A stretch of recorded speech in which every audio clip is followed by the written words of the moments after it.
I've got a bill already. This meeting is called to order. Good morning, everyone. Welcome. Adoption of minutes. It resolved that the minutes of the meeting held on May 10th, 2022 be adopted. Someone to move and someone to second. Councillor Mennel and seconded by Councillor Jones. Are there any questions or comments? Seeing none, all those in favor? And that's carried. Disclosure of pecuniary interest and the general nature thereof. Okay, there's none. Presenting petitions, presentations, and delegations, none. Committee of the whole. Be it resolved that we do now move into committee of the whole. Okay, moved by Councillor Martin and seconded by Councillor Purcell. All those in favor? And that's carried. We'll move into reports of council, outside boards and staff, and the first item up is Homes Multi-Sector Service Accountability Agreement. Be it resolved that the report titled Homes Multi-Sector Service Accountability Agreement, or MSAW, Schedule F, dated May 13th, 2022 from the Director of Homes and Senior Services be received and filed, and that Council authorize the Chief Administrative Officer to sign the Multi-Sector Service Accountability Agreement, MSAW, Schedule F for the period of April 1st, 2021 to March 31st, 2022. Okay, someone to move and someone to second. Councillor Ketchabaugh and seconded by Councillor Jaguar. Good morning, Michelle, and I'll hand it over to you. Thank you, Madam Warden. Through you to members of council. So before you is the Homes Multi-Sector Service Accountability MSAW Agreement, Schedule F. So the County of Elgin does have an MSAW agreement in place with Ontario Health West Region for the Adult Day Program at Beaubeer Villa and Terrace Lodge. And this agreement requires the submission of a signed annual declaration of compliance, Schedule F. And to the best of staff's knowledge, the Adult Day Program has satisfied the requirements of Schedule F and recommend that this form be signed. And the recommendations are before you, that the report be received and filed, and that council authorize signature of the MSAW for the period of April 1, 21 to March 31st, 22. And I'm happy to answer any questions you may have. Thank you, Michelle. Are there any questions for Michelle? Seeing none, all those in favor? And that's carried. Thank you. The next item up is Homes Infection Control Policy 2.10.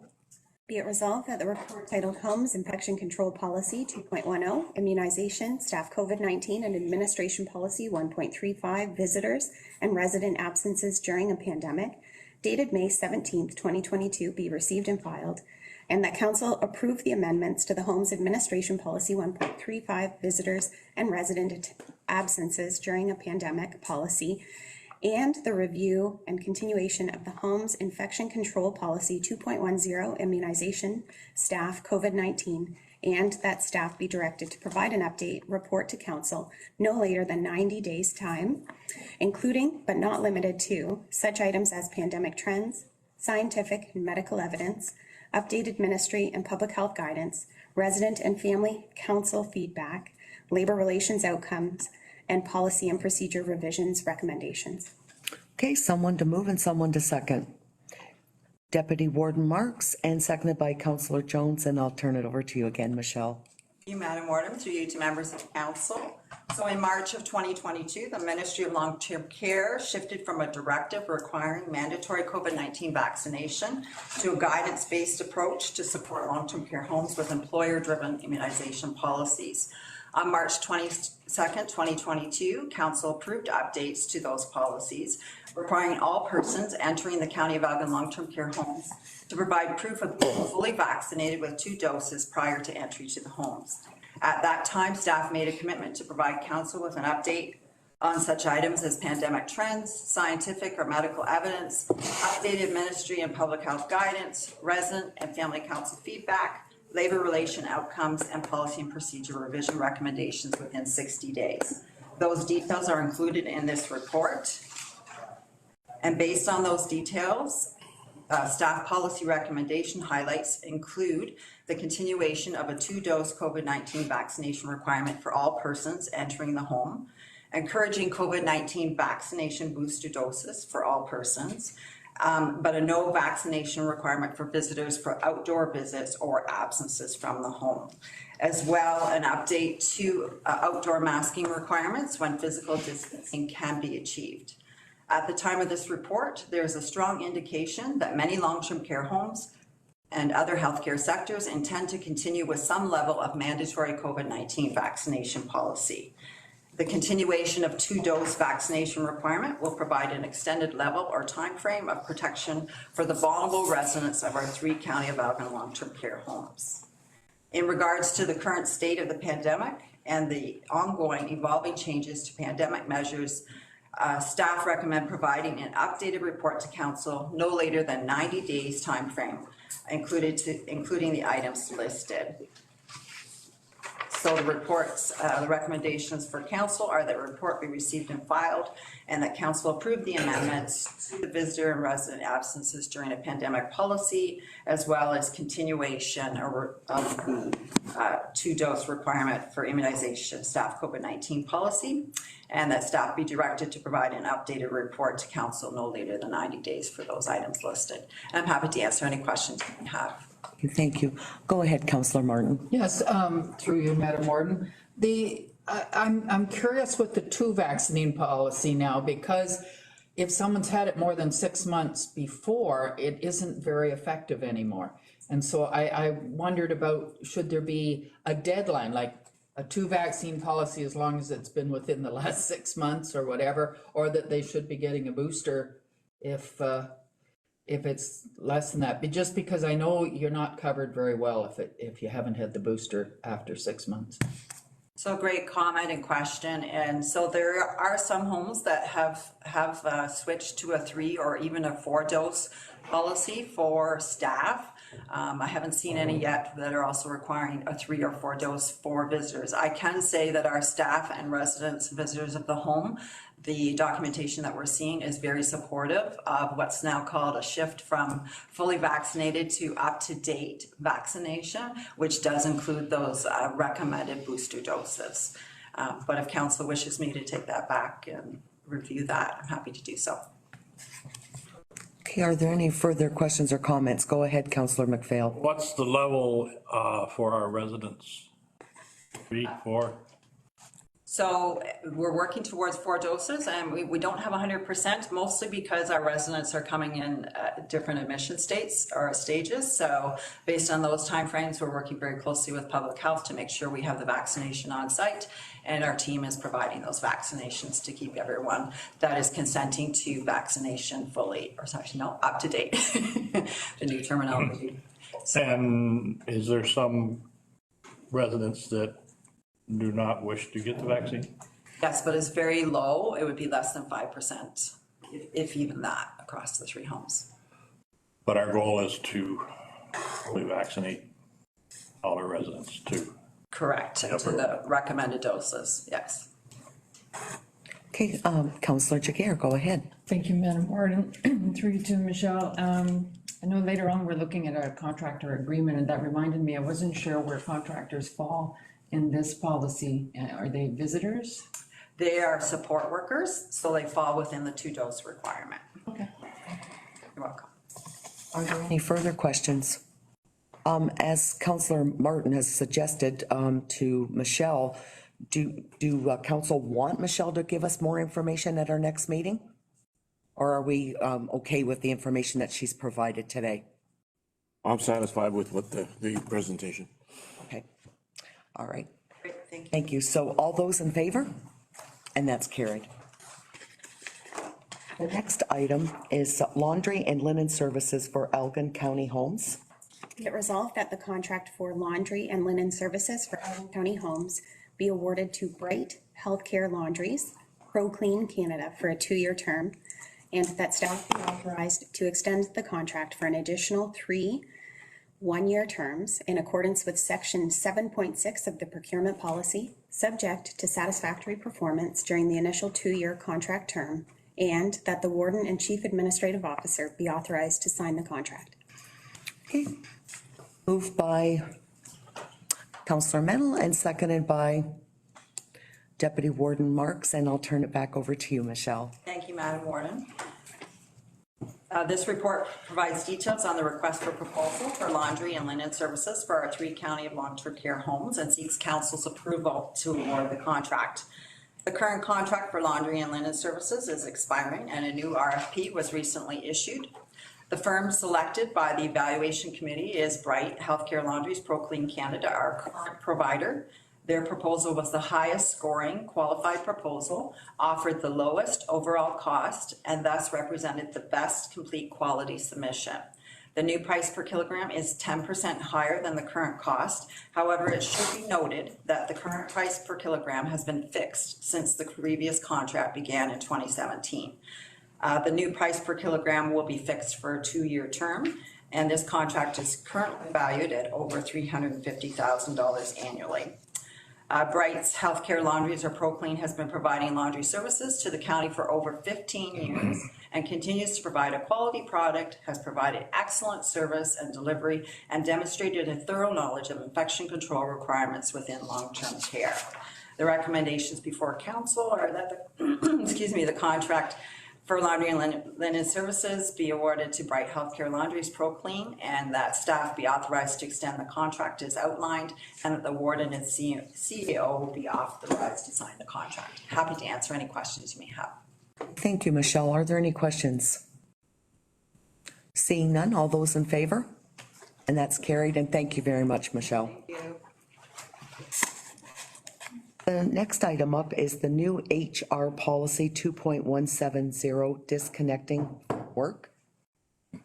It resolved that County Council approve HR Policy 2.170 disconnecting from work, and that the report titled New HR Policy 2.170 disconnecting from work dated May 24th, 2022 from the Director of Human Resources be received and filed. Okay, someone to move and someone to second. Councillor Jones and Councillor Jiguer. Good morning, Amy. I'll turn it over to you. Thank you, and through you, Madam Warden, to members of council. On December 2nd, 2021, the provincial government passed Bill 27, which is the Working for Workers Act. And one of the key requirements of this bill was that employers with more than 25 employees must implement a disconnecting from work policy.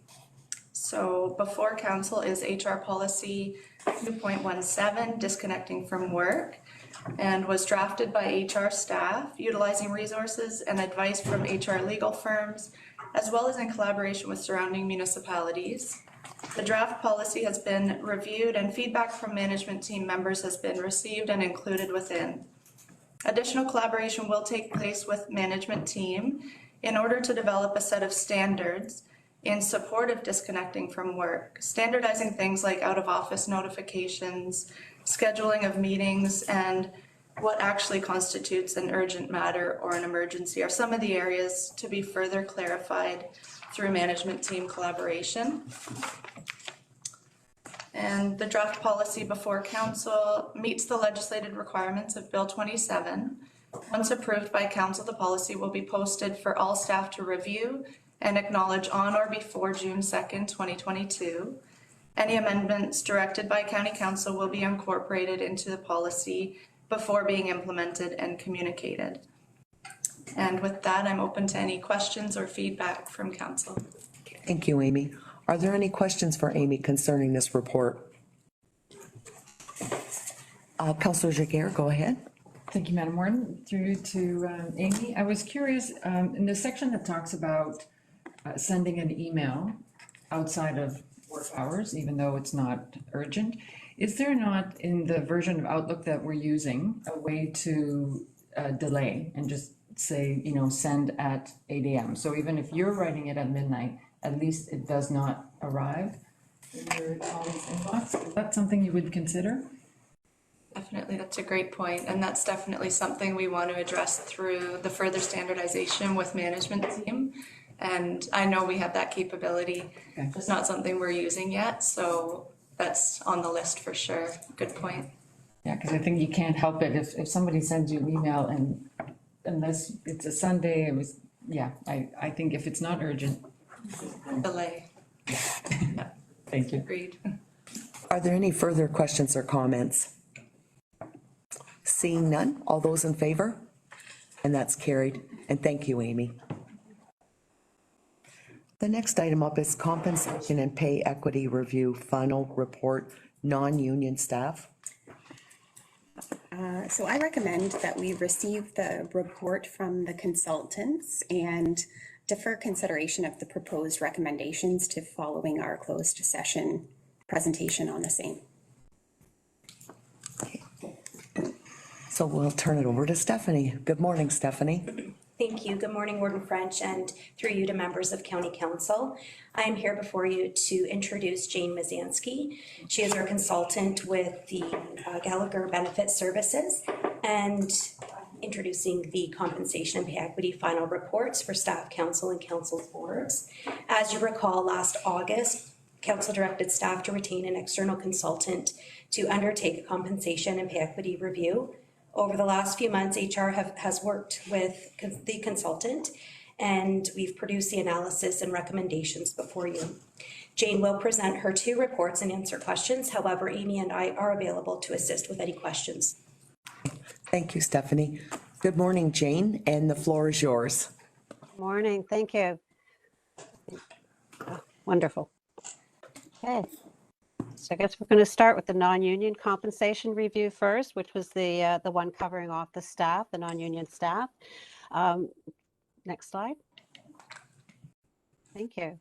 So as Stephanie indicated, we were retained by the county to assist in this compensation review, just to make sure that the organization is competitive with respect to its compensation for the employee group, the non-union group, as well as checking in and making sure that you continue to be pay equity compliant. So the scope of the report that is before you covers our approach that we use to assessing how we assess competitiveness, how we tested for pay equity compliance, and then we have some recommendations to implement a grid that will make sure that you continue to be internally equitable and as well as being competitive with the external market. Next. So just in terms of background, what had been going on prior to the review. So you did have a review in 2015, which is a number of years ago. But since that time, you've had annual increases that you've been maintaining your market placement, or at least trying to maintain your market placement in accordance with cost of living increases across the sector. Internal equity, you have been maintaining that process because you are evaluating new and changed jobs. You're integrating them into the grid that had already been established. You also had a service delivery review in 2020 that triggered a number of organizational changes and job changes, and some staff had moved around. It did create some vacancies and some retirements.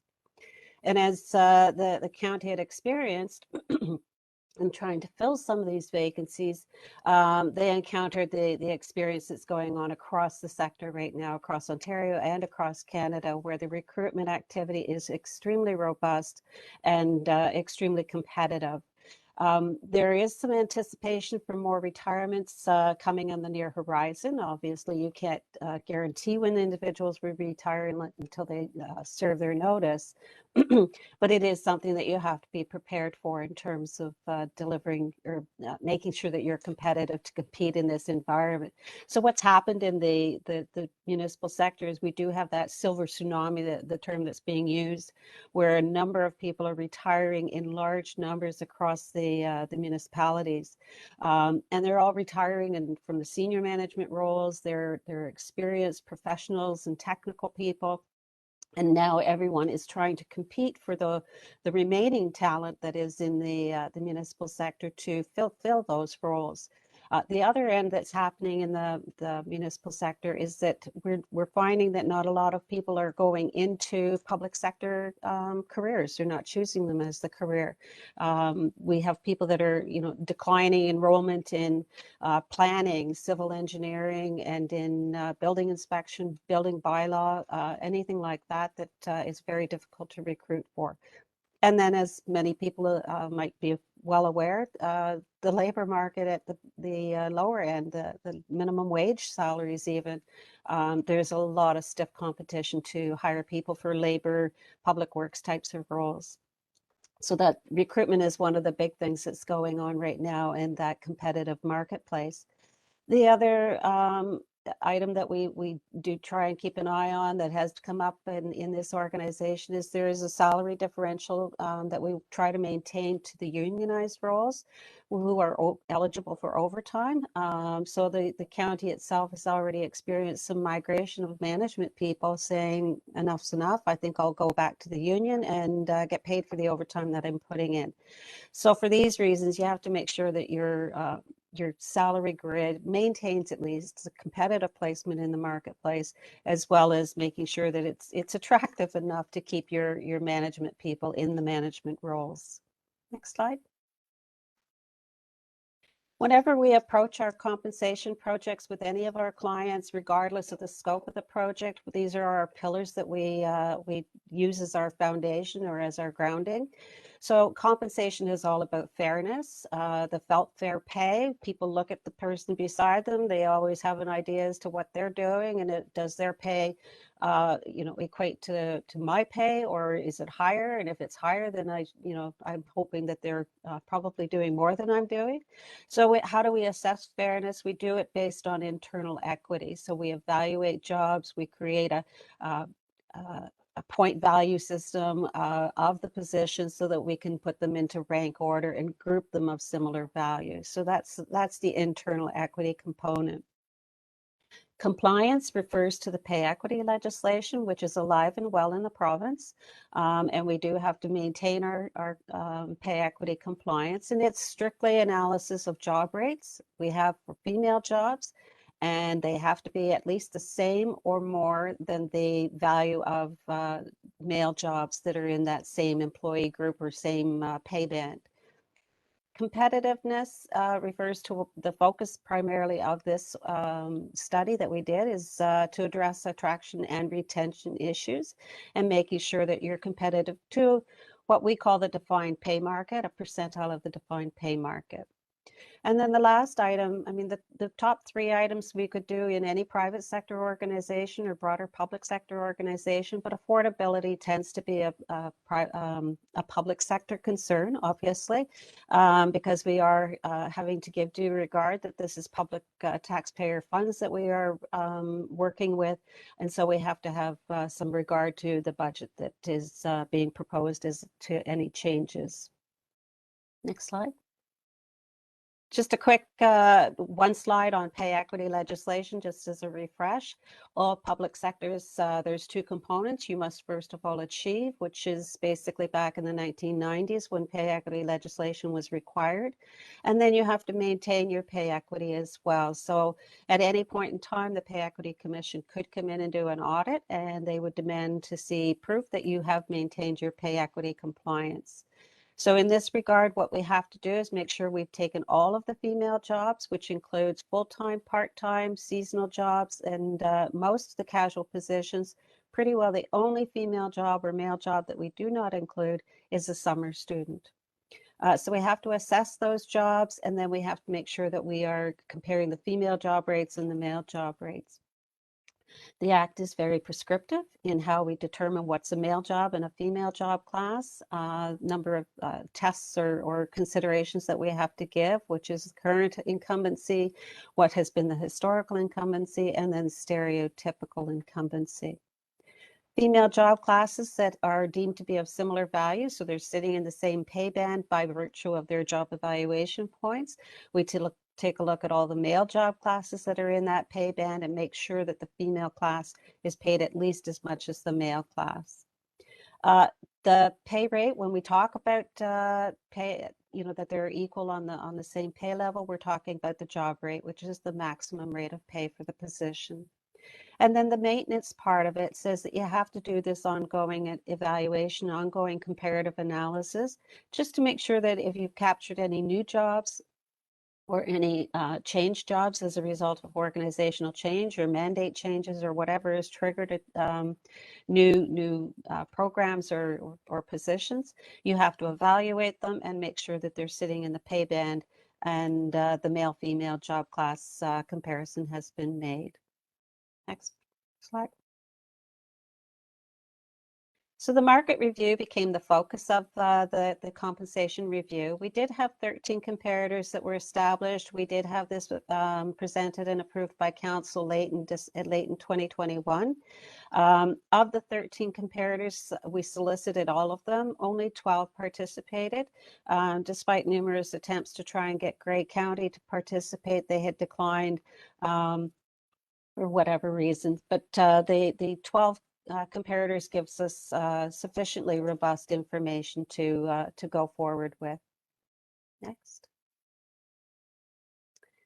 We completed all of the job matching. Our approach to doing a market review is we ask our comparators to provide us with their salary grids, their organizational charts. A number of those comparator organizations are our current clients or our previous clients, so we're pretty familiar with their organizations and their jobs. So we do the job matching ourselves. We don't rely on the comparator to give us the job match. So we have better confidence in what we are presenting as our analysis.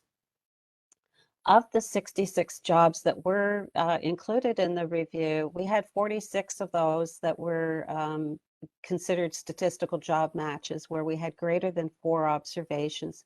So this means that the data is very robust. So over 70% of the jobs we have data for, and we have some good confidence in the information that we're relying on to inform the salary grid. When we look at all of those 46 job matches, some jobs are at the market, some are a little above market, some are a little bit below. But when we add up all the pluses and minuses on an annual basis of comparison, you're basically at market. It's the brackets meaning that you're 1% above market. And then on an hourly basis, you're 1.5% above market. So the differences in hourly and annual is because not all of your comparators have the exact same hours of work for each of the different positions across the organization. Next slide. So even though it's indicated that you're 1% or 1.5% above, what does that mean? We usually define competitive or at market if it's between +5 and -5%, because it's not an exact science. So this is our barometer, or as some people look at it and say, a gas gauge here. So the plus or -5% is at market. If you're in the yellow zone, the plus or minus 5 to 10%, we would call these positions reasonably competitive, but they might be positions that you have to keep an eye on, particularly if there's a vacancy or you feel that there's a risk that someone is interested in leaving the organization. So you have to keep an eye on these jobs just to make sure that you do stay competitive for those positions. And then anything in the red zone where it's greater than 10% off market. So if you are paying more than 10% off market, it's a job that we would say, maybe you should take a look at it. Is it actually evaluated? When was the last time it was evaluated for its band placement? And then make sure that you're okay with where it is sitting in your hierarchy. And then if you are 10% below market, that is a strong risk position. Because people will leave or will be interested in pursuing other opportunities if the gap or the offer that they're receiving or anticipating could be in the 10% zone. That's enough to make people kind of go, maybe I should consider leaving. So those are ones that you really have to be careful of. Next slide. So we took the market information. We looked at your current job rates, the market median, which is your pay policy to pay at the middle of the market, which is a good safe zone to be in. We did a pay equity test, and we looked at salary compression as well. Salary compression being what's the difference between one pay band and the next pay band, to make sure that there's a sufficient delineation between those two pay bands. So taking all of that information into consideration, we had recommended changing 9 of your 18 pay bands. 8 of them we changed because of the market, just to tweak it back up to the market median, making sure that you're not falling below. And then 1 of them we addressed because it was quite compressed. So you had less than 5% between one pay band and the next pay band above it. We like to see at minimum 5%. So that's what we pushed it up to, is 5. The salary grid, because of the timing, we collected 2021 market data, and then we further aged that data because you'd already approved an across-the-board increase of 2%. So we aged the entire grid by the 2% to make it effective for 2022. Once we had the proposed job rates, we then again test for pay equity to make sure that any recommendations that we are coming forward with will satisfy your pay equity requirements, and the analysis that we have provided will satisfy that requirement. Next slide. So the presentation or the report is presenting for council's consideration that you take a look and implement the 2022 salary grid. It is still maintaining your current 5-step structure. You have 4% increments between your steps, which is a good uniform approach to your structure. All job rates are based on an hourly basis. So if you're in band 5, all of the jobs in band 5 are making the same hourly rate. They might have different hours of work, so the annual salary might be different, but the hourly basis is equitable. And then again, all job rates are pay equity compliant. So with the new grid, we take everyone and say, okay, how much will it cost to implement this grid? We take everyone that it's whatever step in that 5-step structure that they are. So if they were at step 4, we put them into step 4 into the new grid. If they were at step 1, we put them at step 1. The recommended implementation date of January 1, 2022, retroactively is being recommended. It is a 2021 grid that's been aged, so we want to make sure that you remain competitive coming forward, especially in light of some of the vacancies and job postings that you currently have up in in your recruitment activity. The annualized cost is $51,761, which represents an increase of 0.82% to your current payroll. Keeping in mind, this does only address the payroll part of it. It does not include any of the benefit costs that might be associated with salary. Typically, it would be life insurance, any LTD premiums and STD and pension payments that are required. And I think that's the last slide. Yep. Okay. Okay, thank you, Jane. I'm going to turn it over to council and see if they have any questions for you. So are there any questions from council for Jane? Councillor Mennel, go ahead. Just a comment, it's not a question, and I've been around this table, I think, for 16 years now, and we've always tried to be in that 50 to 55 percentile compared to our neighbors. And certainly, I think this addresses it, so I'd be in favor of the recommendation. Are there any further comments or questions? So, Julie, we're going to be addressing this later. So are we going to move on to 6.6 now? So we're going to be moving on to the next item on our agenda. We won't be voting on this item till afterwards. She has another presentation. A council one that follows. Yep, 6.6. Yeah, that's the one we're going to be moving. So I was going to read that one out next. I'm just letting everyone know how we're going to approach this. So there is another item, and it's council and outside boards remuneration and expenses. I recommend that we receive the report from the consultant and defer consideration of the proposed recommendations to following the closed session report. Okay. So Jane, are you going to be doing this one? Yes, I am. Okay, I'll turn it over to you. Okay, thank you. Okay, there we go. All right, first slide, thank you. So again, as part of the non-union review, we were asked to take a market review assessment of the expenses and the remuneration practices for the county for elected officials as compared to other upper tier municipalities and comparator organizations. So things that we consider in the review, remuneration for council members is not quite the same as what we would call a market review or an assessment of competitiveness for non-union staff. in staff positions, you're competing against, you are literally competing against other organizations. When you run for elected office, you're not competing against a neighboring municipality. So what we talk about in doing a council or elected officials remuneration review is we want to just make sure that whatever the level of remuneration or pay or honorarium, whatever name you want to apply it, is respectful of the roles that they are performing as elected officials. A lot of time commitments that are required. It's not the elected officials of the olden days where you had a couple of meetings to attend and that was the extent of it. There is a huge draw on the individual people that stand for elected office to read reports.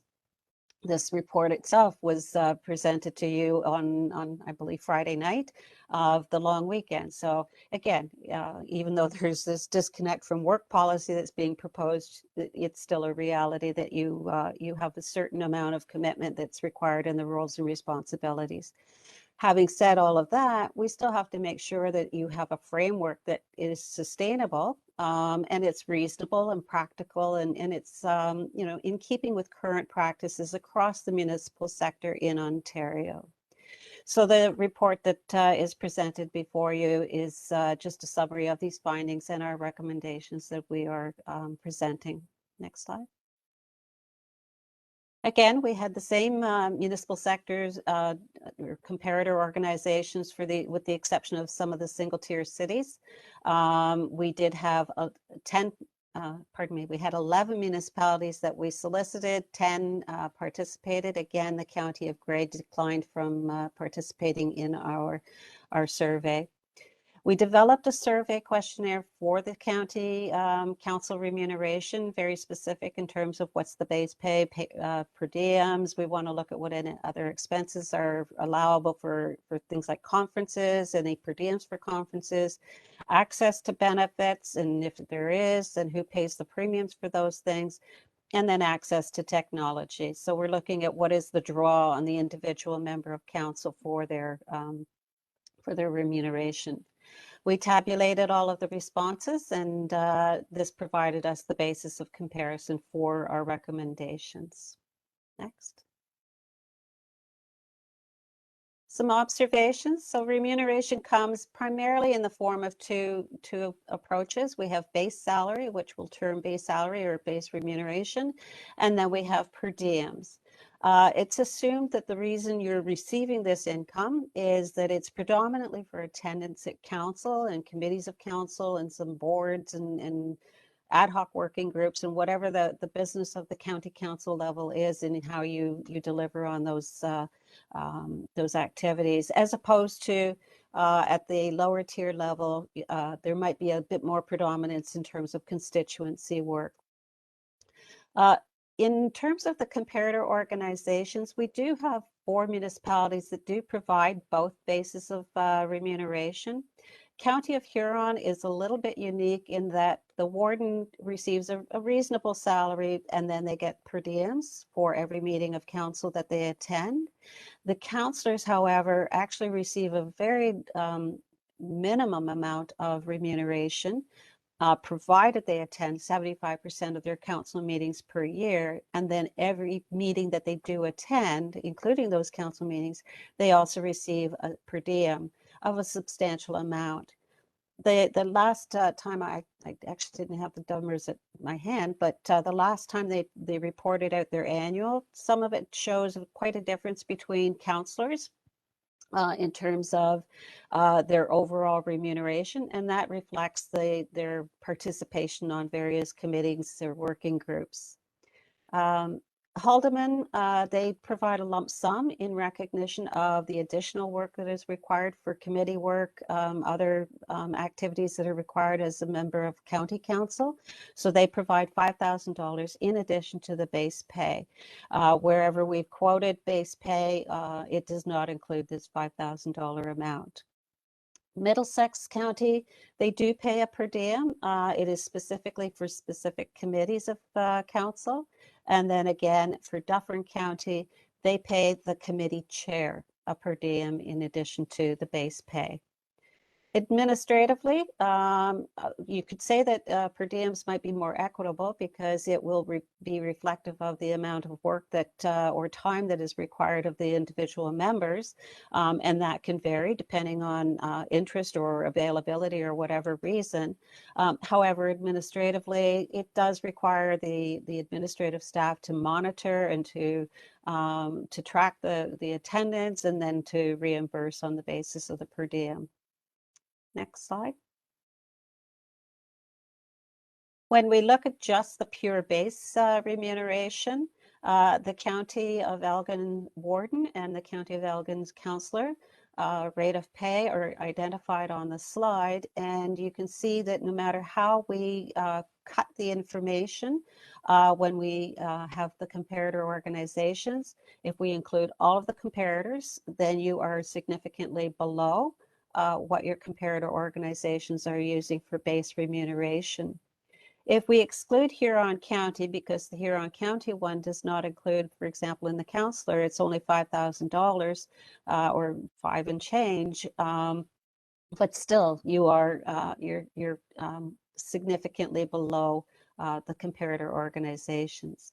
It's only if we exclude some of the more unique status comparator organizations and focus only on the 6 upper tier communities, counties, then at that point in time, you are actually showing a little bit above the marketplace. Per diems, you do not offer per diems under any circumstances. Only 4 out of the 12 comparators or 11 comparators was paying a per diem, and it wasn't a widespread practice. And it varies from different organizations, and this is not just within your comparator group. I've done a number of these remuneration reviews, and per diems are a practice that is just all over the place, to be perfectly honest. Next slide. Administrative practices. We had asked our comparator organizations, do they adjust the base pay on an annual basis? And if they do, what's the rationale that they use, or how do they determine what that adjustment should be? Do they do market assessments each term of council? And the answers were yes, they do. And typically the remuneration is aligned with any annual adjustment is aligned to the employee groups, whatever had been approved for the employee groups or the non-union group.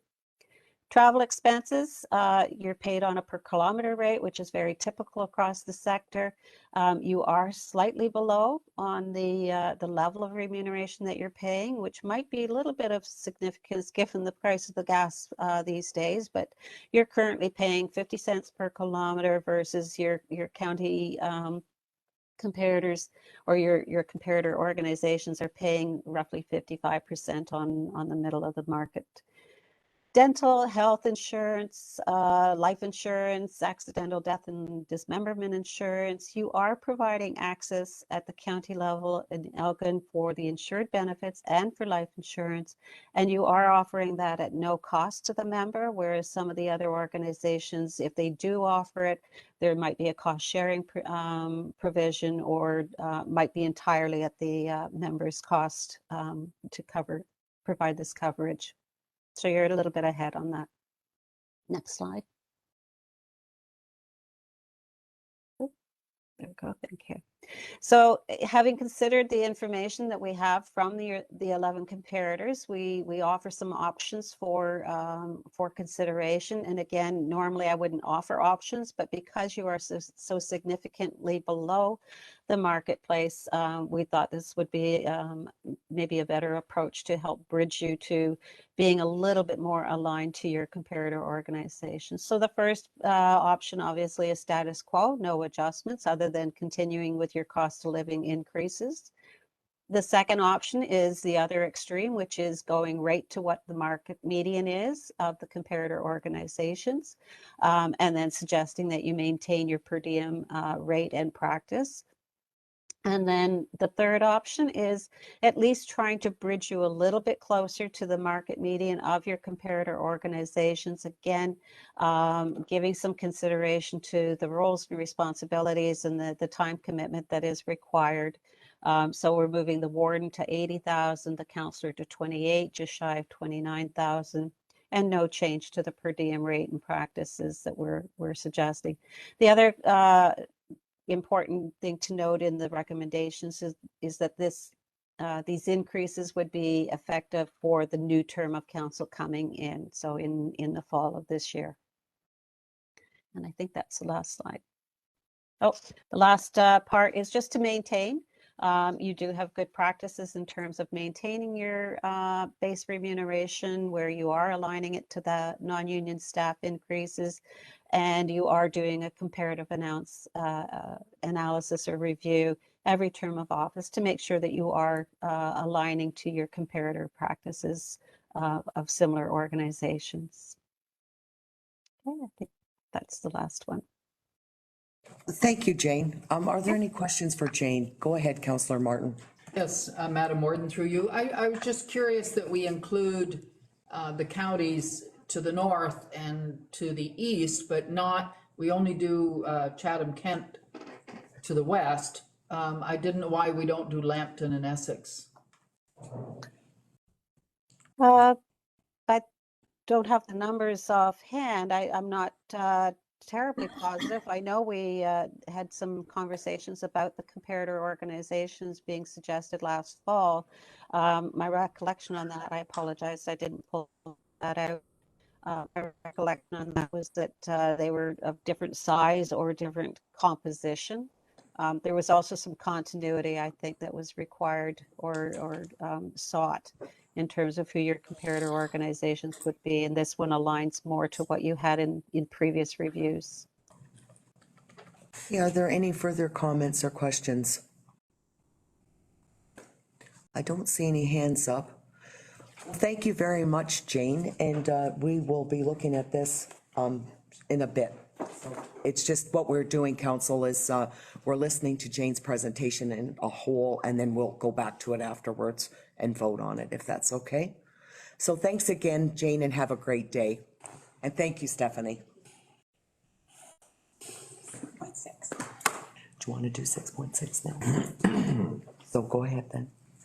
6.6, be it resolved that the report titled Council and Outside Boards Remuneration and Expenses dated March 22nd, 2022 from the Senior Financial Analyst be received and filed.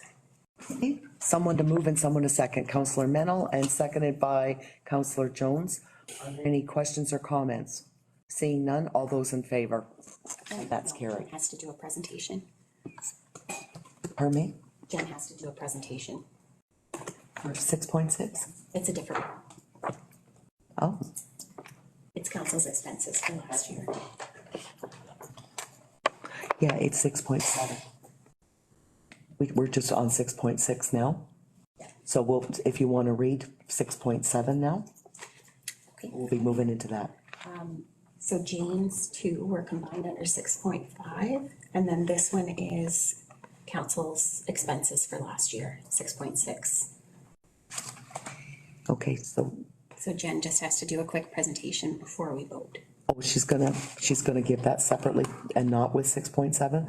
Okay, sorry, Jennifer, I thought you were mixing the two together. I apologize for that. No, So go ahead with your presentation. Through you, Madam Warden, to members of council. As per section 1 of the Act, each year it is required to provide, we are required to provide a statement to council related to council and outside board remuneration and expenses paid in the previous year. The details are provided there for you, but at a high level, council and warden remuneration and expenses totaled $291,000 for the 2021 calendar year, and convention expenses for $7,848. Remuneration and expenses paid to outside boards totaled $18,930. Be happy to answer any questions. Are there any questions for Jennifer? And we already voted on this. You should vote it. Okay, so in my apologies, because I thought it was a combined report. Sorry, we're a bit confused here because we have a couple of different combinations today, and I do apologize. So I will call the vote again. We did have a mover and seconder. All those in favor? And that's carried. Thank you. Now we'll move on to item 6.7. Be it resolved that the report titled 2021 Annual Report for Investments, dated May 18th, 2022, from the Director of Financial Services be received and filed. Okay, someone to move and someone to second. Deputy Warden, Councillor McPhail, and I'll turn it over to you again, Jennifer. Thank you. Through you, Madam Warden, to members of council. As per section 418 of the Municipal Act, the treasurer is required to produce and submit to council an annual investment report. For 2021, the total investment income was $277,511, which represents approximately a 0.7% average rate of return on investment. And I'd be happy to answer any questions. Okay, are there any questions for Jennifer on this report? Councillor Martin? Not really a question, Jennifer, just an observation. I'm assuming with the rate of inflation and new investments are going up in interest values finally, that we might earn more next year. I don't know. We may, however, we do have the Terrace Lodge rebuild going on. We're using some of our funds in advance in order to offset borrowing at a later date. Thank you. Are there any further questions or comments? Councillor Ketchapah. Thank you, Madam Warden. Through you to staff. Jennifer, I assume we follow a fairly conservative investment strategy. Yes, we follow the Municipal Act. We are, to be a prudent investor, we have to be investing in things that we get our full amount back. So we don't do any risky investments. We don't, at this point, have an investment policy, but we follow the Municipal Act when we do invest. As a follow-up, I thought the Municipal Act did give a little permissive way in terms of finding a little more aggressive investment strategy. And I'm wondering if it wouldn't be prudent for the county to investigate perhaps an investment policy down the road. Go ahead, Joe. If I may, through you, Madam Warden, with all of the changes in our financial services department, this is top of our list to bring back to council within the next 2 meetings. So I'm glad you raised that. Thank you. Okay. I'd recommend we stay away from Bitcom. That's a little.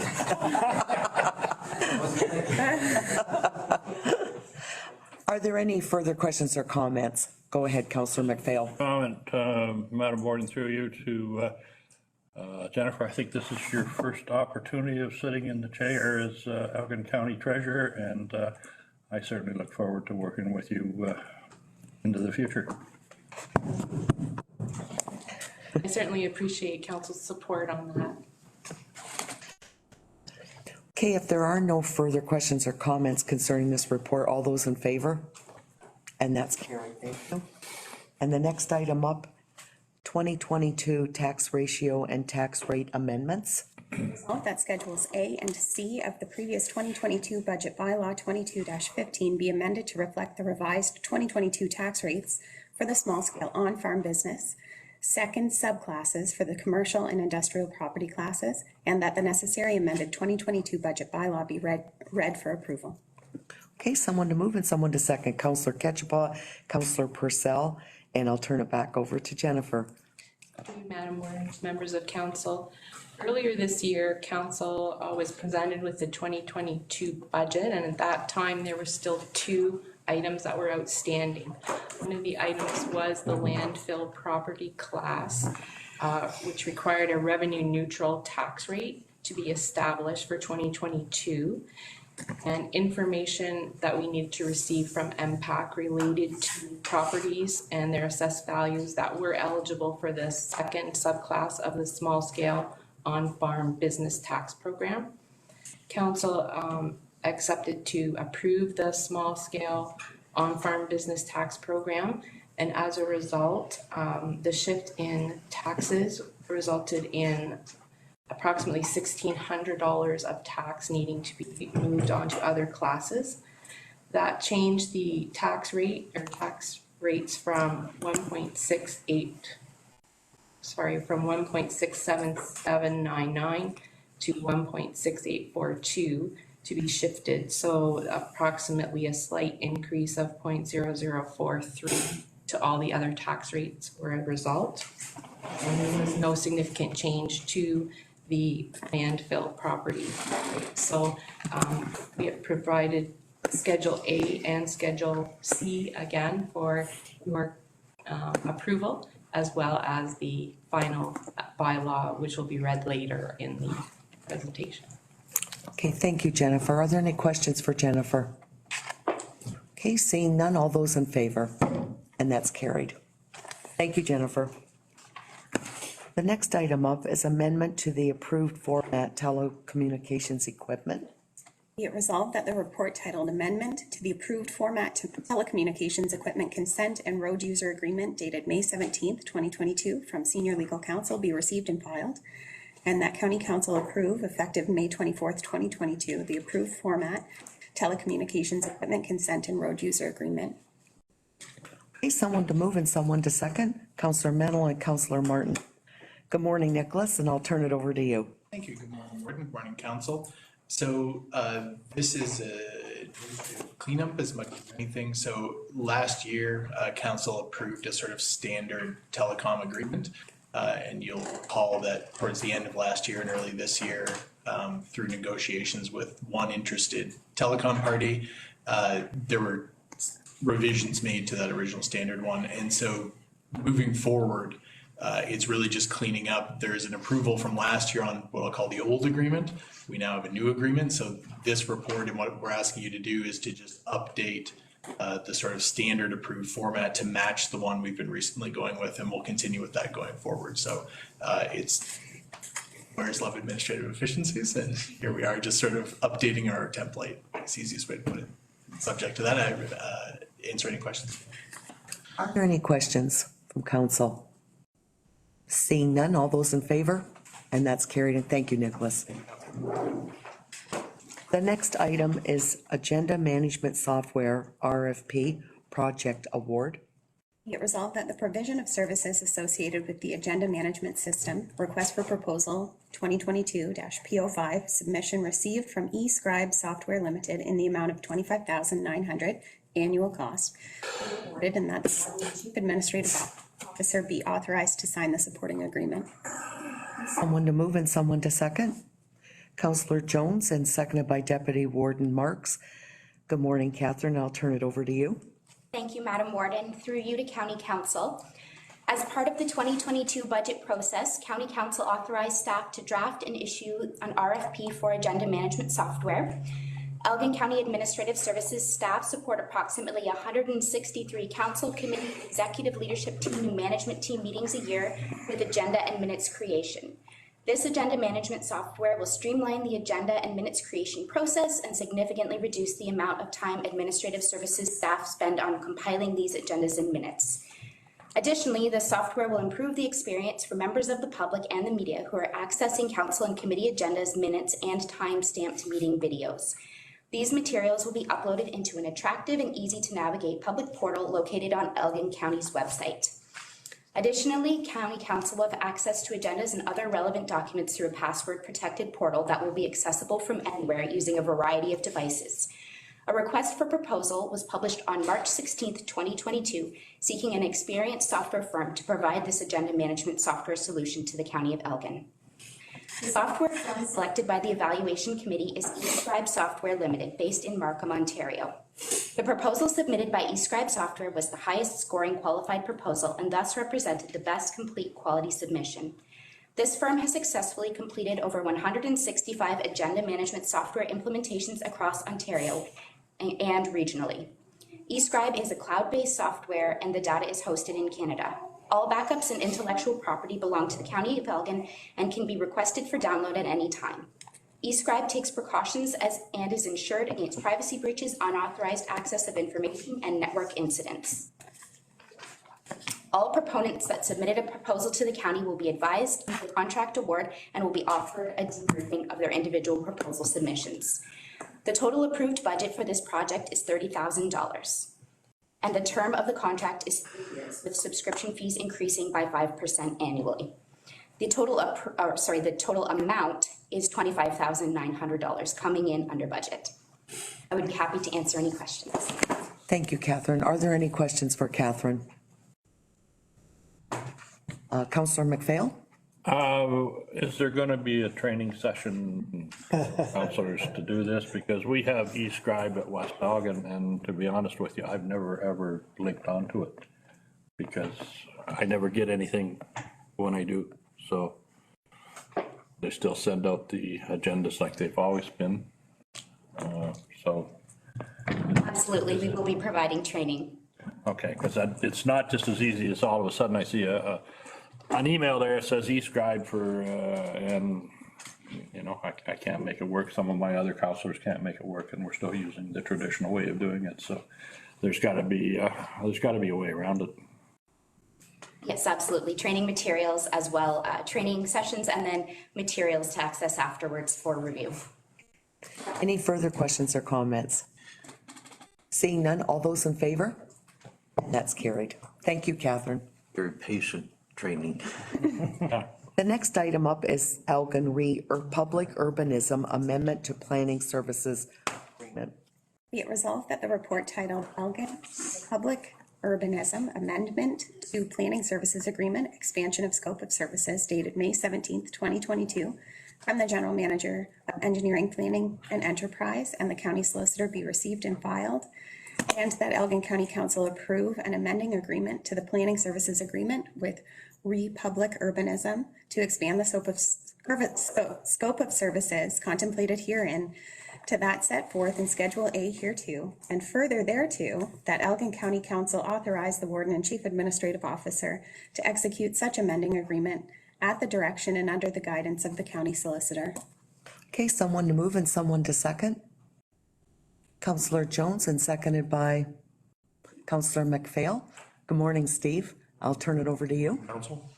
Another housekeeping amendment, this to the existing planning consultant agreement with between Elgin and Republic Urbanism. On this occasion, to expand the scope of services to include potential assistance with land division matters necessitated by the expiry of the temporary agreement between Elgin and the city of St. Thomas. The report speaks for itself, but I do have one error I need to correct. The financial implications referenced a potential or a theoretical increase in cost is actually a decrease in cost, that the rate is less than that which was being charged by the standard rate for Republic Urbanism is less than the rate under the temporary agreement with St. Thomas. Good job negotiating. Are there any questions for Steve? I don't see any hands up. All those in favor? And that's carried. And thank you, Steve. The next item is approval of the Malahide Official Plan, Amendment 20. It resolved that the Council of the Corporation of the County of Elgin modify and approve the official plan amendment number 20 to the Township of Malahide official plan as adopted by bylaw 21-95, and that staff be directed to provide notice of this decision in accordance with the requirements of the Planning Act. Okay, someone to move and someone to second. Councillor Mennel, and seconded by Councillor Jaguar. And Brian, I think you're the one going to be doing this report, so good morning. Good morning, Madam Warden, through you to Council. I hope the staff report is self-explanatory. County planning staff received a submission from Malahide with respect to official plan amendment number 20 as it pertains to a 5-year review of their official plan. The details were reviewed between staff of both municipalities, and county planning staff are satisfied with the end result and are here before you recommending approval of that official plan amendment. With that, I'd be happy to answer any questions. Okay, thank you, Brian. Are there any questions for Brian? Seeing none, all those in favor? And that's carried. Thank you. The next item up is Parking Bylaw Amendment, Port Stanley. Be it resolved that the report titled Parking Bylaw Amendment, Port Stanley, dated May 24th, 2022, from the General Manager of Engineering, Planning and Enterprise and Deputy CAO be received and filed, and that bylaw 20-05, being a consolidated bylaw for the regulation of traffic, including parking on county roads, be amended to establish 2-hour limited parking where parking is permitted within the following road sections. Bridge Street, County Road 4, from the west property limits of Carlow Road to the east limits of Colburn Street, being a distance of 290 meters, and Colburn Street, County Road 4, from the south limit of Bridge Street to the north limit of Warren Street, being a distance of 1,140 meters, and Joseph Street, County Road 23, from the east limits of Colburn Street to the east limits of East Road, being a distance of 280 meters. Okay, someone to move and someone to second. Counselor Martin, and seconded by Counselor Jones, and I'll turn it over to Brian. Thank you, Madam Warden. Through you to council. Again, as per the recommendation, the details are there before you. This is in response to a request received by way of a resolution from the municipality of Central Elgin Council. So with that, I'd be happy to answer any questions. Are there any questions for Brian concerning this report? Counselor Ketchapa and then Counselor Martin. Thank you, Madam Warden. Just asking staff for a reminder of who's responsible for enforcing this bylaw. Through Madam Warden, the local municipality is responsible for local enforcement, bylaw enforcement, as it relates to parking. Follow-up, Madam? Kind of curious, seems to me the county procured services with the Imperial Bridge replacement project for parking enforcement. I'm just kind of curious why the local municipality didn't take care of that one. Through you, Madam Warden, there wasn't a formal agreement in place with Mile High as it related to local bylaw enforcement in Port Bruce. As it relates to this matter, services are being provided by the local municipality to their staff. Okay, Counselor Martin. Yeah, just to comment, and that is, we've instituted paid parking in the downtown parking lots, and the tourist booth, et cetera, so that to facilitate more of a turnover on the free parking on the streets, Central Elgin made it 2-hour parking on all our commercial streets, and we're just asking that the county streets, or roads be, the same, so that there is, people don't stay all day and go to the beach and park in the free parking areas. Are there any further questions or comments? Seeing none, all those in favor? And that's carried. Thank you. The next item up is White Station Operations Center, Telecommunications Tower Structural Inspection. Be it resolved that the report titled White Station Operations Center Antenna Communications Tower Structural Inspection dated May 17th, 2022 from the General Manager of Engineering, Planning and Enterprise and Deputy CAO be received and filed. Okay, someone to move and someone to second. Counselor Jiguer, and seconded by Counselor Jones, and I'll turn it back over to Brian. Thank you, Madam Warden. Through you to council. County staff recently engaged the services of West Tower Communications Limited to undertake a biannual inspection of the county's communications tower located at White Station in accordance with CSA standard requirements. Upon undertaking of that review, it was determined that the tower in its current state does not meet the standard and warrants immediate rehabilitation in order to get it up to the appropriate standard. In addition, West Tower also undertook a structural assessment to determine whether or not the tower could facilitate additional equipment being affixed to the tower. Upon review of that structural report, it was deemed that the tower is not capable of facilitating additional equipment being affixed to the tower. In fact, they went on to further say that the tower has essentially reached the end of its service life and have suggested that a lifespan of about 5 to 7 years remains on the tower once the rehabilitation works are completed. With that, I'd be happy to answer any questions. Okay, thank you, Brian. Are there any questions for Brian? Councillor McPhail. So what they're suggesting is that the county invest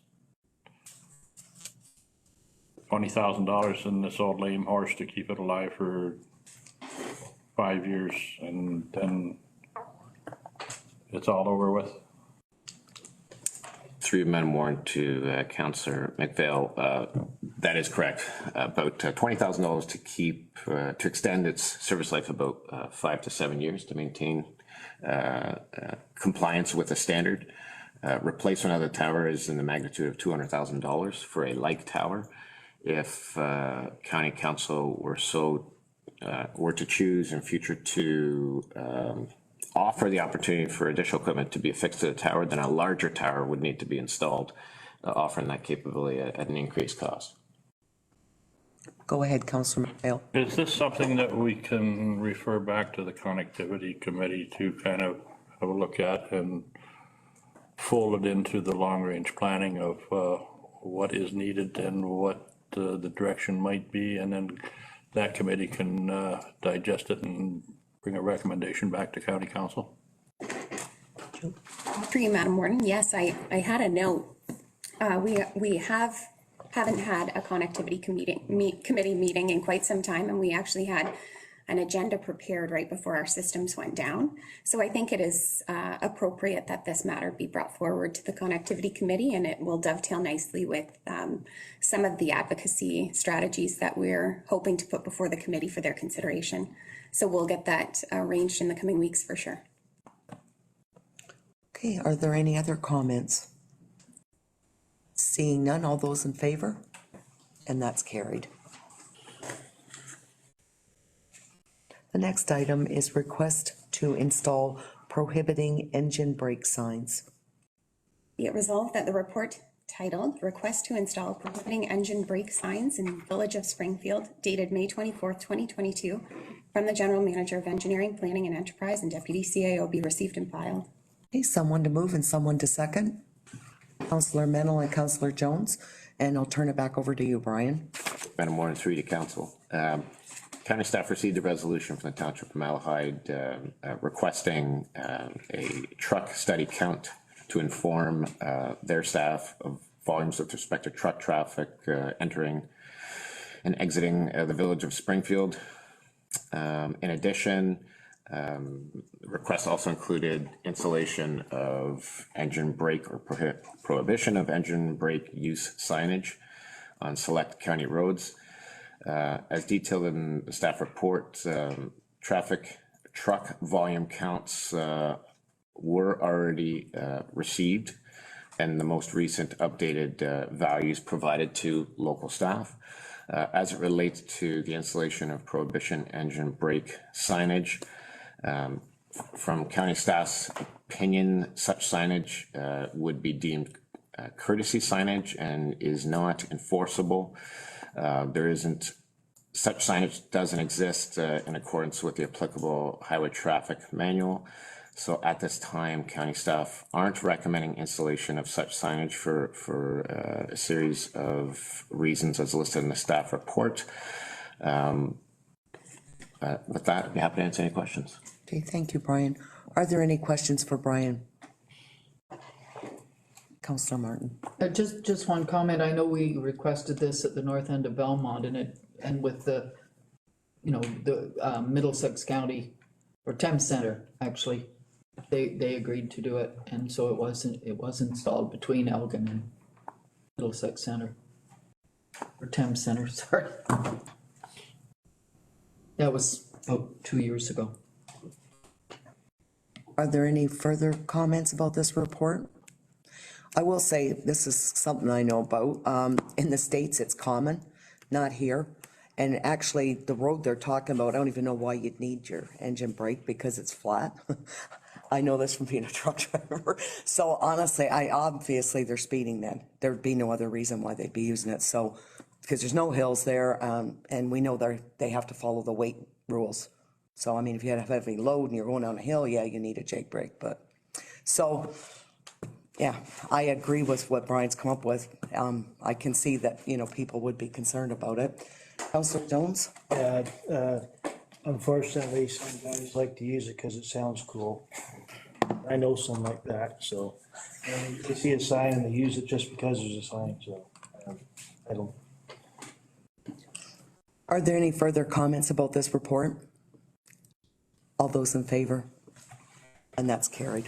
The next item up is updated COVID-19 measures.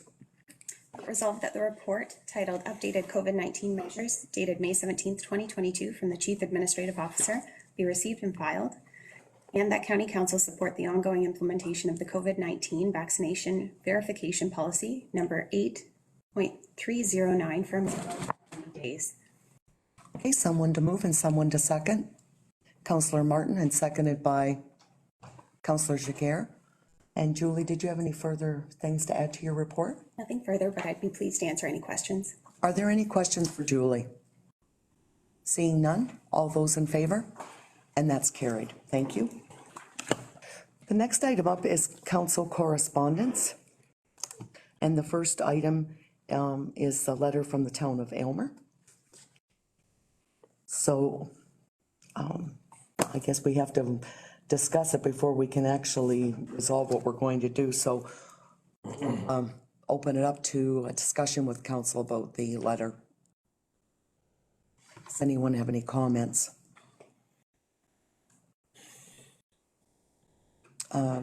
Councillor Jones, go ahead. I guess, no, I'm not. Are there any other, go ahead, Councillor Jiguer. I'm wondering, based on how we've addressed other similar requests, if it should go to the Rural Initiatives Committee as part of grant application. So I would recommend to the museum that they look into all the different programs that we have to see where the fit is, and I think that would be best discussed under that program. Okay. Any further comments? Is everyone okay with Councillor Jiguer's idea? Councillor McPhail. Madam Warden, I agree with Jiguer. This is where this should go, and I think that yes, we have our museum here, we have the museum in Aylmer, we have the museum in Port Burwell, we have Bacchus Page. I mean, there are a lot of other things that are out there, and so it's got to be kind of a comprehensive review of how do we want to be involved in the external museum entities. Okay. Are there any further comments? Everyone's okay with what Councillor Jiguer has suggested? Julie, could you read out a resolution then, please? Be it resolved that information regarding the community grant program, which is administered through the Rural Initiatives and Planning Advisory Committee, be sent to the town of Aylmer in response to their request. Okay. Someone to move and someone to second. Councillor Jiguer and seconded by Councillor Ketchapaw. Are there any further comments or questions? Seeing none, all those in favor? And that's carried. And then there's one more letter. It's from SCORE, and it's concerning the rail line. So we'll have to have a discussion about that. So I'll open it up to council and get your opinion, what you'd like to do with this letter.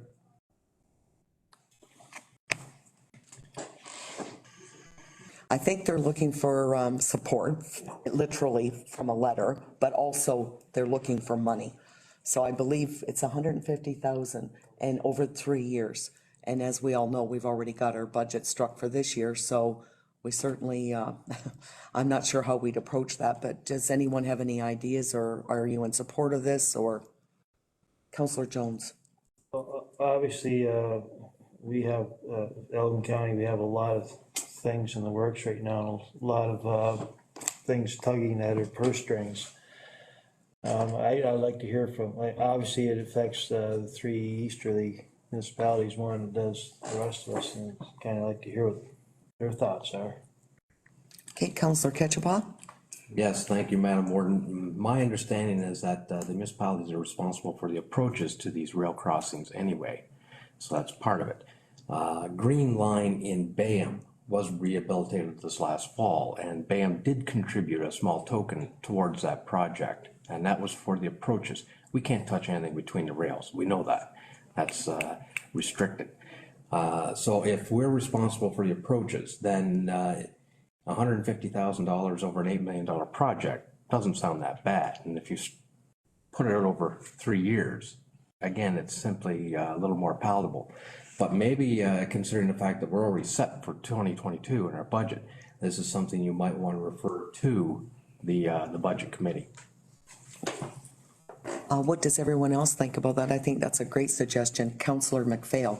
Just wondering, Madam Warden, through you to Brian, Have you done an assessment on all the county roads that intersect with this rail line and what the condition is? And is it necessary for us to invest in those level crossings? Through you, Madam Warden, to Councillor McPhail, county staff were required under regulation to review all at-grade rail crossings a couple of years ago and provide that information to the applicable rail authorities, and have undertaken and will continue to undertake the required maintenance as it relates to the road approaches as they require moving forward. So county staff are satisfied in their current state and will continue to invest in them as required.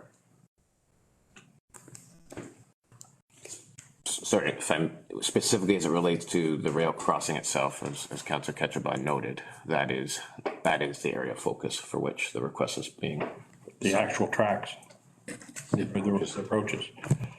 So if I may, just to follow up that, has there been a report put to county council as to the work that's necessary or not necessary? And has that been put to a dollar figure to each one of the crossings that the county is responsible for? Through Madam Warden, not a report that I've seen, but we can certainly make an inquiry and see. I think it would be, just to send someone or give them a guarantee or a letter of support for $150,000 and we really don't know what we're getting for the money, I would be much more comfortable with the fact that, okay, this needs to be done and this needs to be done and this needs to be done, and this is an investment in our infrastructure to end up making the rail line more viable. So that way the $50,000 a year would be much more palatable to come out of our pocket if we are getting something for it. Deputy Warden Marks. Just wanted to note that there is a SCORE meeting on this Thursday, and in the correspondence, if my memory's working right, I believe Councilman McPhail had a request if there was enough rail cars. That was answered, that they said yes, they did. Am I correct in that? I believe it was in the correspondence. Yes, that's correct. That's a little encouraging, I guess. Well, and again, with the rail industry, how things change. Now I did hear a comment made the other day by the federal government that Canada was going to pick up the slack in providing potash to those areas that are needing potash. That takes rail cars to the west to be loaded with potash, and you get into pecking orders that, again, shortage of rail cars. The same thing as with moving of grain, with the situation that's going on in Ukraine. The demand on rail cars to move grain certainly out of Western Canada will be pretty intense and short-lived, I hope. But it's just one of those things that I know has been a problem in the past and is a continual problem trying to get this rolling start. Councillor Jacquer, I believe you had your hand up, and then Councillor Mennel. Thank you, Madam Warden. I was just wondering, are they under a time pressure to get a letter of support? Is there a deadline? I think it's the granting, that they have to have money in place for the grant. I believe there is a time frame. And if there is, I was wondering, so can we do a letter of support in principle pending more information on the financial investment? So, because it sounds like there is general support, but we need more information, but it might take more time than they can afford. Julie? Through you, Madam Warden, to members of council, I can confirm that the deadline is June 14th. Not very far off. And Councillor Mennel, you had your hand up. Well, I think we can support in principle without having a financial commitment. I'm a little apprehensive of this project right from day one. CN had it and wasn't on viability for CN, and then I think Trillium took it over for 10 or 15 years, and then they give up, and now we have a new company that would like to do it, but only if they get financial support from several different levels of government. So I'm a little concerned that it may not be financially viable. But I'm willing to support, in principle, to get it going.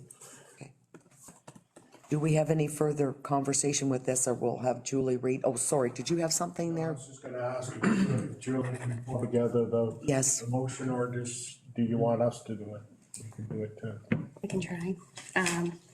Be it resolved that the warden be directed to send a letter of support in principle for the short line rail project to revitalize the Cayuga subdivision line, and that staff be directed to prepare a follow-up report for presentation to the budget committee regarding SCOR's request and including an analysis of county infrastructure, and that the budget committee, following its review of the staff report, prepare recommendations for county council's consideration. Perfect. Okay, that sounds good to Councillor McPhail. I'll move that. We'll move it. And Councillor Ketchbaugh, you're going to second it? Yeah. Okay, are there any further questions or comments? Seeing none, all those in favor? And that's carried. Thank you. Move into other business. Are there any statements or inquiries by members? Notice of, oh, sorry, do you have an inquiry, Councillor Mennel? Well, it's more of because it's probably under new business, but at any rate, I've had a number of individuals ask me about the Warden's Golf Tournament. And my reply had to be, there's nothing come forward. And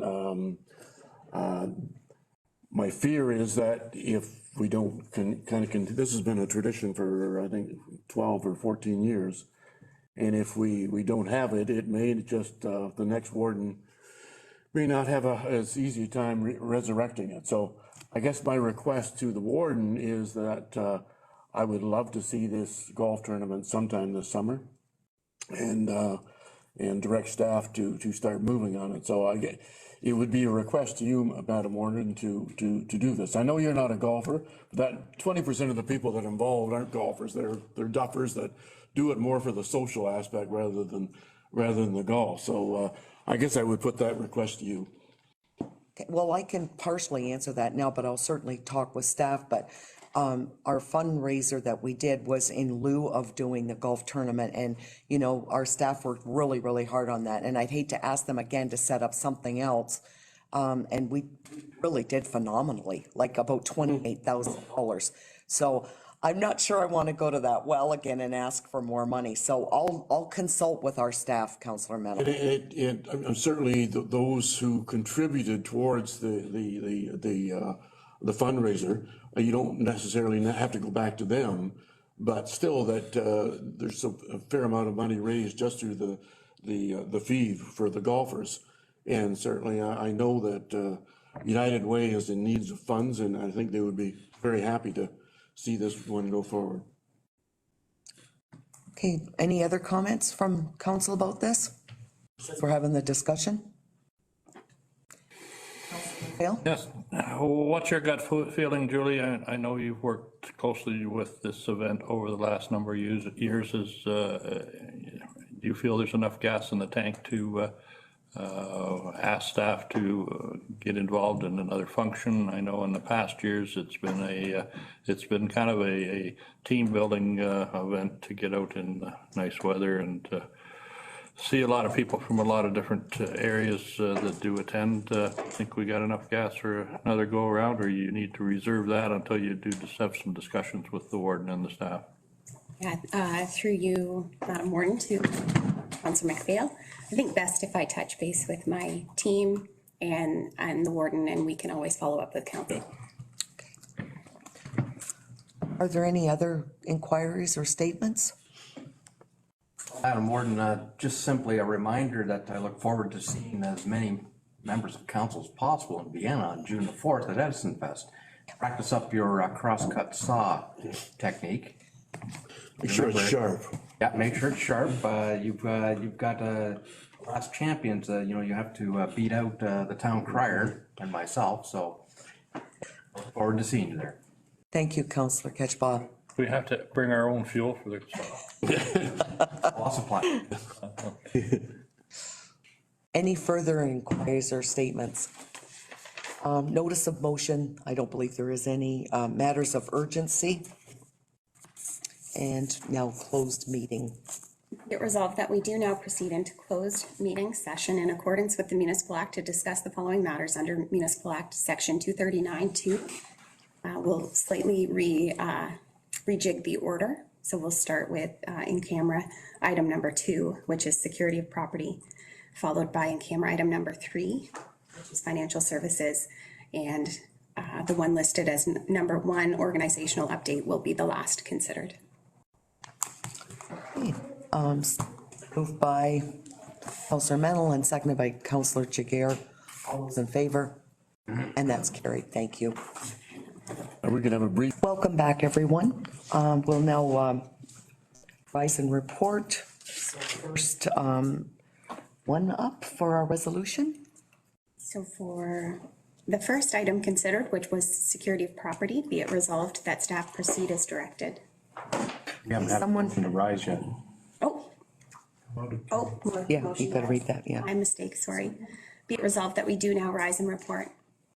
Okay, Councillor McPhail and Councillor Jones, all in favor? It's carried. Go ahead, Julie. For the first item considered in closed session, which was security of property, be it resolved that staff proceed as directed. Okay, Councillor Ketchbaugh and Deputy Warden Marks, all those in favor? And that's carried. For the second item considered in closed session, which was financial services, be it resolved that staff proceed as directed. Okay, someone to move. Councillor Jones, seconded by Councillor Ketchbaugh. All those in favor? And that's carried. And the next item? For the last item considered in closed session, which was an organizational update, be it resolved that staff proceed as directed. Someone to move and someone to second. Councillor Purcell and Councillor McPhail, all in favor? And that's carried. Thank you. And now we will go back to item 6.5, and I'll have you read the resolution, please. Certainly. Be it resolved that the report titled Compensation and Pay Equity Review Final Report, Non-Union Staff, Council and Board, dated May 24th, 2022, from the Director of Human Resources and the Manager of Human Resources be received and filed, and that Council approve one of 3 options as outlined in the County of Elgin Elected Officials Remuneration Final Report, and that Council approve and implement the proposed 2022 adjusted salary grid for implementation retroactive to January 1st, 2022. Okay, so we'll have someone move and second that, and then we'll discuss the option and have Julie reread the resolution so we can get it on the floor. Do you want to do it that way? Or do you have another suggestion? Yeah, we can't move or second it without knowing which option. Okay. So I suggest we, council discuss it. Okay. Determine the option, and then we can review the. And reread it again? Okay, I know we'll have to reread. Okay, so we'll discuss the options then. There are 3 of them. Councillor Martin? My suggestion would be the option number 1, which is the status quo. And the reason I would say that is when you look at our county comparators, and not just all comparators, not the urban ones, and the different types, but just the county ones were well ahead of the thing. So I would suggest that we just stay with what we have. Okay, Councillor Mennel? Well, I would disagree. I would suggest option 3 is probably the compromise position. Obviously, we want to keep our this position attractive for those going to council in the future. I think we need to be in that 55 percentile, which option 3 gives us. Okay, Just one comment I would make is I know as a mayor, I have a lot more responsibilities as a mayor in my municipality than I do as a councillor on the County of Elgin. And my time commitment is much, much larger. And yet my compensation as a mayor in Central Elgin is less than my compensation here as a county councillor. So that's where I feel that we are adequately compensated here. And no one's going to run for mayor or deputy mayor, whatever in their municipality because of what county's paying. That's not what you know, they're running for mayor or deputy mayor for their own reasons and maybe that they can do good within their own municipality. So I feel quite strongly that we should remain at the status quo. Other comments from council? Councillor Jiguer? Thank you, Madam Warden. Yeah, I agree that the status quo is just fine. I think, again, there's no actual evidence that there's a problem to fix because we're not competing. Anecdotal evidence that I've collected would say that it has nothing to do with the compensation. It has to do with the fact that the meetings are during the day, for example. It has to, so obviously it's not a full-time job, so it's not, we're not looking for a living wage. We're not looking, so we're looking at just something fair. And right now, it doesn't appear that the amount that we have is a deterrent. There are other deterrents, even like childcare. So in some ways, I'm surprised that in the options, even though just on the page above that, there was a comment about the recognition of committee work and subcommittee work. And yet, there's none of the options make any recommendations as to, you know, whether we, or a recommendation of how we could incorporate that recognition. I would say that at this county, that would be something I would like to address because every year, different committees require different commitments. And so the workload is not the same. And to have a one-size-fits-all compensation, I would say the fairness and equity of that should be addressed, not the base salary. So I would like to see an option that includes consideration for reviewing or coming up with our own committee work recognition. Any further comments from council? Councillor Martin? Just one comment in that I know when you go to the idea of per diem compensation, it does take a lot more staff time. It is a big cost. Central Elgin had it before and we've gone back to just a base salary. So, you know, and hopefully the county council committees, you know, are fairly well evenly spread out among all county councillors. I don't know exactly what it is, but it does demand a lot of staff time. You have to submit what meetings you went to, etc. We do that for mileage, but it does take staff time. So I'm just happy with the base rate, period. Any further comments from council? Deputy Warden Marks? I can see there's some staff time in ascertaining attendance, etc., but I think that is necessary anyway. At the end of the year, I think we need to know, did a councillor show up to the majority of his or her commitments? And without some oversight, how do we know? I sit on the health unit, I sit on the JAC, I sit on connectivity and the budget, and I'm very proud of my attendance, and I'd like people to see that. But if I wasn't, I think the public should be aware of that too. So I'm not, I think the oversight should be there to see who's showing up and who isn't. Councillor Ketchapaw? Thank you, Madam Warden, and I appreciate the comment. Simply suggest that a regular review of the committee minutes would indicate whether you were present or not. I typically don't have a lot to say about what we talk about. I like council to comment, but I'm going to say one thing about this council. I don't think hardly any one of us ever miss a council meeting. We're almost at the end of our 4 years, and I'm proud of each and every one of you. And I don't think any one of us have shirked our responsibilities on our council committees.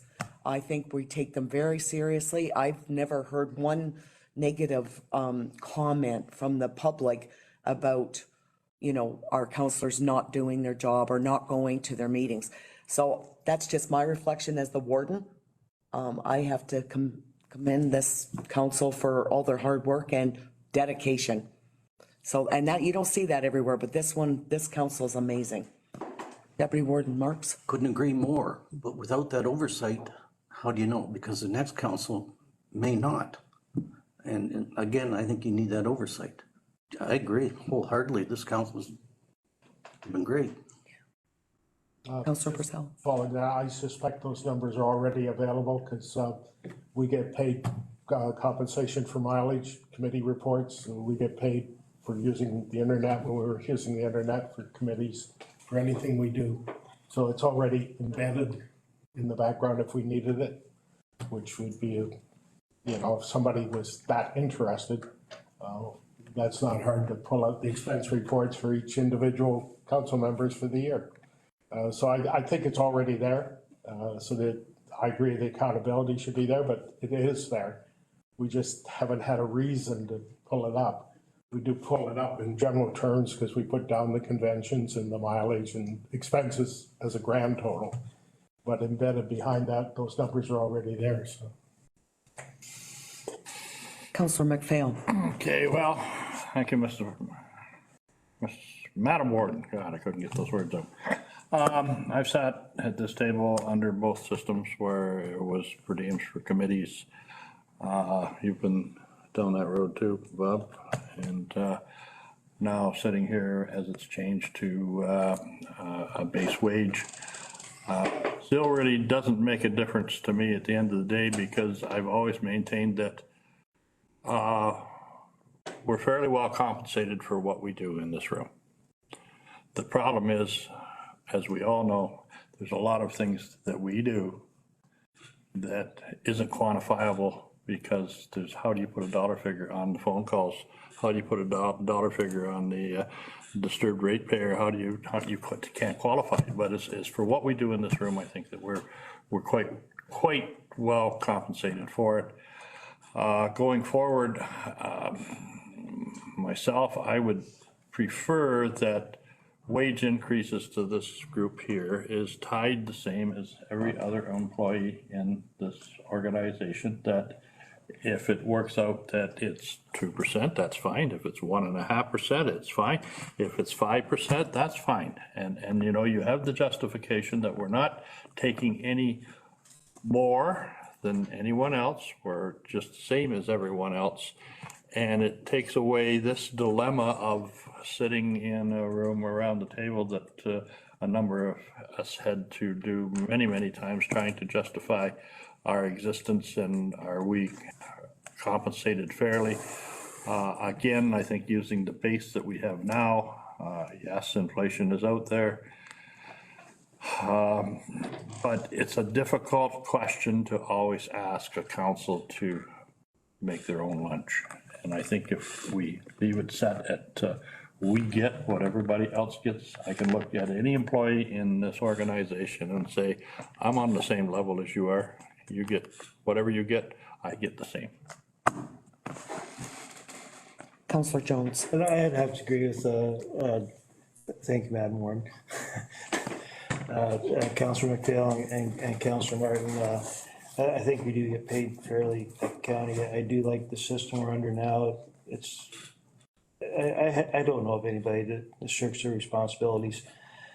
And I do believe Councillor Martin's right, is probably if we're not getting paid properly, it's at the municipal level. It's, I think the mayor's spot, in some cases the deputy mayor's spot, is been over the past 8 years increasingly more difficult and more time consuming, to the point where it's even at a small municipal level, it's almost a full-time job. You don't have time to do your own job anymore.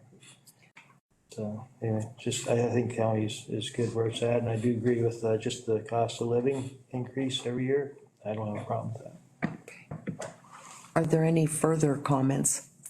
Because I believe is that number one, Julie? So it sounds like council pretty well are in favor of one, because I know we have to come up with one so we can read our resolution. Are we okay, or do we need to have a further conversation? Okay, I think it looks like we're all set, Julie. Great. Read it.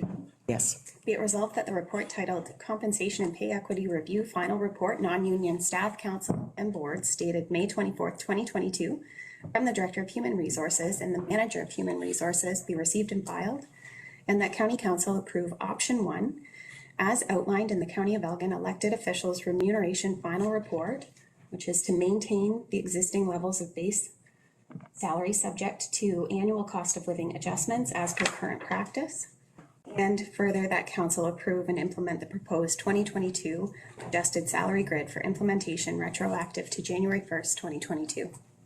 Okay, someone to move and someone to second. Counselor Purcell and Counselor McPhail. All those in favor? And that's carried. Thank you.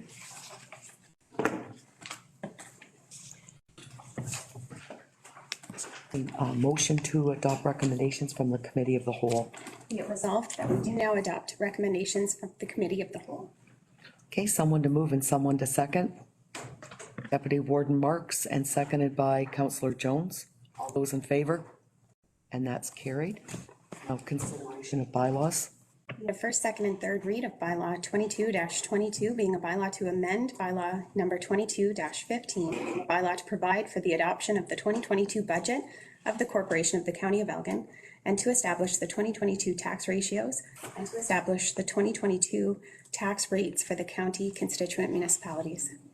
Okay, someone to move and someone to second. Counselor Ketchabah and Counselor Manel. All those in favor? And that's carried. And the next bylaw? Be it a first, second, and third read of bylaw 22-23 being a bylaw to amend the schedule to bylaw number 20-05 being a consolidated bylaw for the regulation of traffic, including parking on county roads. Okay, someone to move and someone to second. Counselor Martin and Deputy Warden Marks. All those in favor?